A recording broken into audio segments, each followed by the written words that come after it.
বিবাহিত হওয়ার পর একা হয়ে থাকে কিছু কিছু মেয়ে, যার কপালে সিঁদুর তো থাকে, হাতে শাখা পলাও থাকে, কিন্তু জীবনসাথীর সাথ থাকে না।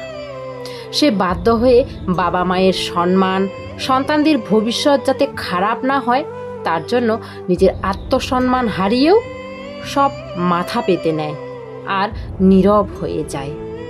বিয়ের পর যদি জীবনসাথী সাপোর্টিভ না হয় তাহলে জীবন নরকে পরিণত হয়ে যায়। আমি কি ঠিক বললাম বন্ধুরা? কমেন্টে অবশ্যই তোমাদের মতামত জানিও।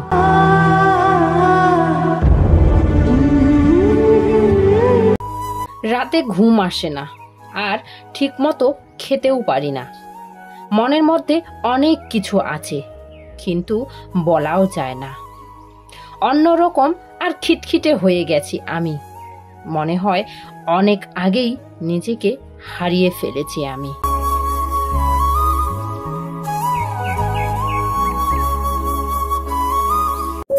জীবনের একটা তেক্ত সত্য, হয়তো আপনি মানবেন না, কিন্তু যে পুরুষ মানুষগুলো একটা স্ত্রীর সব সময় অপমান করে তার ভাগ্য থেকে লক্ষ্মীমা সহস্র মিল দূরে চলে যায়।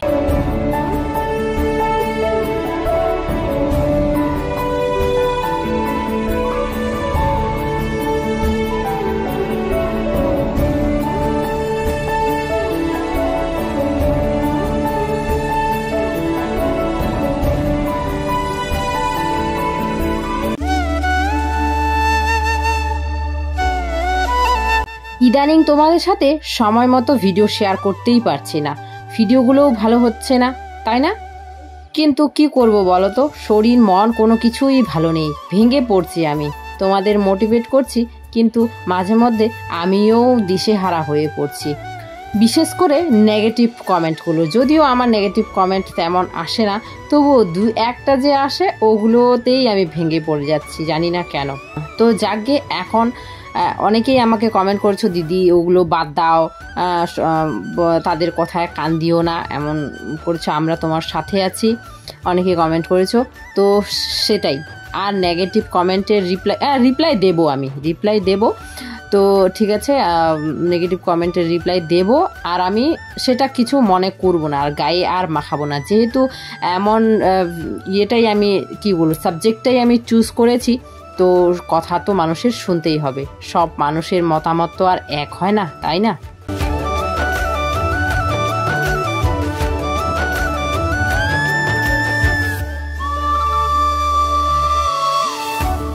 আর দেখো, আজকে বিভূষণার স্কুল নেই, বিভূষণার না, ছেলে মেয়ে দুজনের স্কুল নেই। আজকে হলো 5 সেপ্টেম্বর, টিচার্স ডে আর কি। তো কালকেই দুজনেরই স্কুলে টিচার ডে উদযাপন করা হয়ে গেছে, আজকে ছুটি, বাড়িতে আছে। তো আমি এদিকে কাজ করছি, বিভূষণা তো খেলেই চলেছে, ওর গাড়িটা নিয়ে বারবার ক্যামেরায় আসছে। তো ইউটিউব কি করছে দেখো তো, আমার ভিডিওর কমেন্ট বক্সই অফ করে দিচ্ছে। এভাবে কি আর ভালো লাগে বলো? ও তো বাচ্চা মানুষ, ও তো খেলবেই, আর মার পেছন পেছন তো ও ঘুরবেই, কিন্তু কি করব, কমেন্ট বক্স অফ হয়ে যাচ্ছে, ভিডিও রিচ অনেকটাই ডাউন হয়ে যাচ্ছে। কি বলবো, আর সব কিছু মিলিয়ে মানে ভালো লাগে না আর কোনো কিছু। তো আর বিভুকে তো আমি বলতে পারি না যা ঘরে ঢুকে থাক, তাই না? ও তো খেলেই চলেছে, ওর মনে ও কত যে আনন্দ, ওর জল পেয়েছে, আর দেখো নোংরা জলে হাত দিচ্ছে।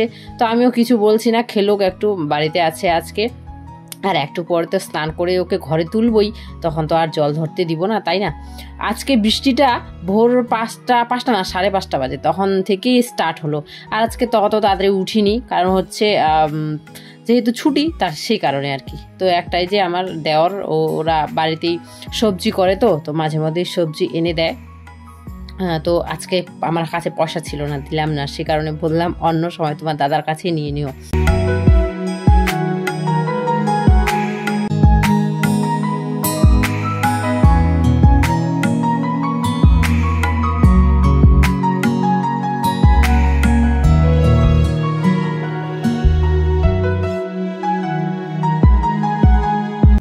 মা তো মাই হয় বন্ধুরা, তাই না? নিজের মা নিজের মাই হয়।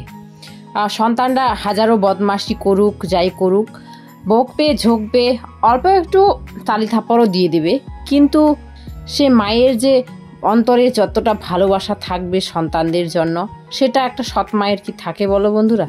থাকে না, তাই না? তো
কি করছিস বাবা?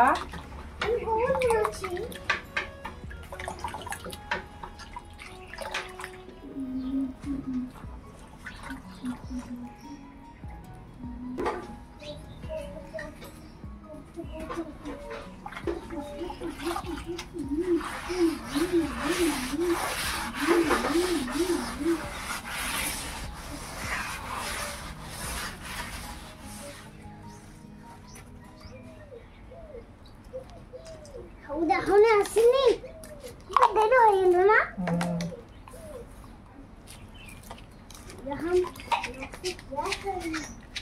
ওর ঠাকুর দাদা কোথায়, ও যাওয়ার আগে বলে যায় বিভুকে যে কি আনবো দাদু, তোর জন্য কি আনবো, এটা আনবো, ওটা আনবো, এটা আনবো, এরকম বলে যায়। তার জন্য বিভু দেখো ওর ঠাকুর দাদার অপেক্ষায় বসে থাকে কখন আসবে ওর ঠাকুর দাদা। যে পুরুষ মানুষেরা বলে যে বউ হারালে বউ পাওয়া যায়, কিন্তু মা হারালে মা পাওয়া যায় না। বুঝলাম, মানলাম, তুমি ভালো বউ পেলে, কিন্তু তোমার সন্তান কি ভালো মা পাবে? তোমার যেমন তোমার মায়ের প্রতি অনেক ভালোবাসা, তেমনি তোমার সন্তানেরও কিন্তু তার মায়ের প্রতি অনেক ভালোবাসা। তোমার মা না থাকলে যেমন তোমার কষ্ট হবে, তেমনি তোমার সন্তানেরও মা না থাকলে তার অনেক কষ্ট হবে। তাহলে নিজের কষ্টটা বোঝো, কিন্তু সন্তানের কষ্টটা বোঝো না। আবেগের কারণে কি বলবে বুঝতেই পারো না। নিজে মা হারা হতে চাও না, কিন্তু সন্তানকে মা হারা করতে তোমার মুখে বাঁধে না। আপনার কাছে যেমন আপনার মা প্রিয়, তেমনি আপনার সন্তানের কাছে তার মা প্রিয়। তাই নিজের মাকে বড় করতে গিয়ে নিজের সন্তানের মাকে ছোট করবেন না।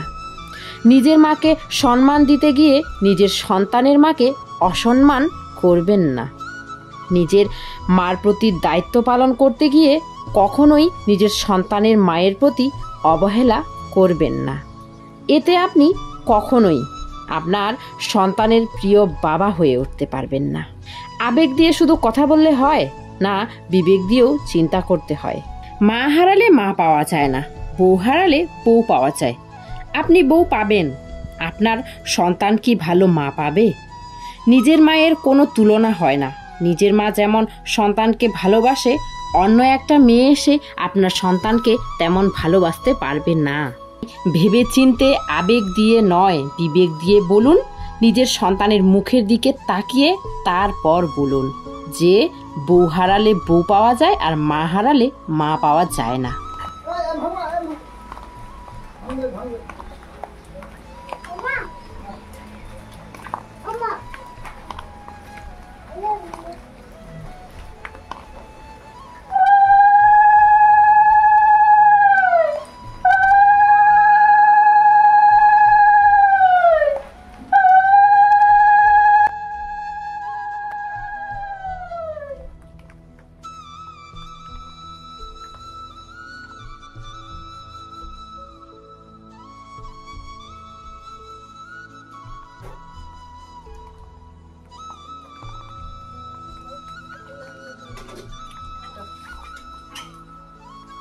তো বন্ধুরা, যদি কথাটা ঠিক বলে থাকি তো অবশ্যই কমেন্টে জানিও আর একটা লাইক করে দিও ভিডিওটা। কাপড়গুলো সব এখানে মেলে দিয়েছিলাম, অর্ধেক পুজো দেওয়া হলো, অমনি যা ঝমঝমিয়ে বৃষ্টি শুরু হলো বন্ধুরা। দেখো কাপড়গুলো তাড়াহুড়ো করে এখানে এনে ছুঁড়ে ফেললাম।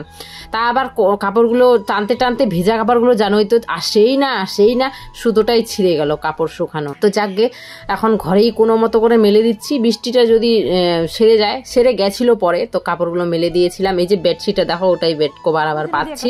এমনি খাস না, চামচ এনে দি এখানে, বস, আমি চামচ নিয়ে আসি, বস এখানে।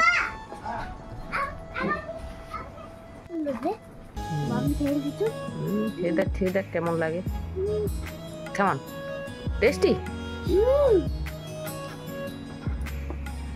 15 আগস্টের যে প্রোগ্রামটা হলো ওই কাকিমার বাড়িতেই এই যে টিচার্স ডে পালন হয়েছে বিভুর জন্য, তার জন্য এই খাবার দিয়ে গেল কাকু এসে এখনই। আর এগুলো দেখো দিয়ে আমি শানকে বলছি আমার জন্য একটা নাকের নিয়ে আসতে, তো দেওয়াটা আমার বেকারই হয়েছে, নিয়ে তো আসতে পারেনি, ঘুরিয়ে ফিরিয়ে আবার সব নিয়ে চলে এসেছে। এগুলো বিভুর অন্নপ্রাশনের গিফটগুলো, বেকার এগুলো পড়ে আছে, এখন তো কোনো কাজেরই না। সেগুলো দিয়ে আমি একটা আমার নাকের যেমনটা আগে পরেছিলাম তেমন আনতে বলছি আর কি।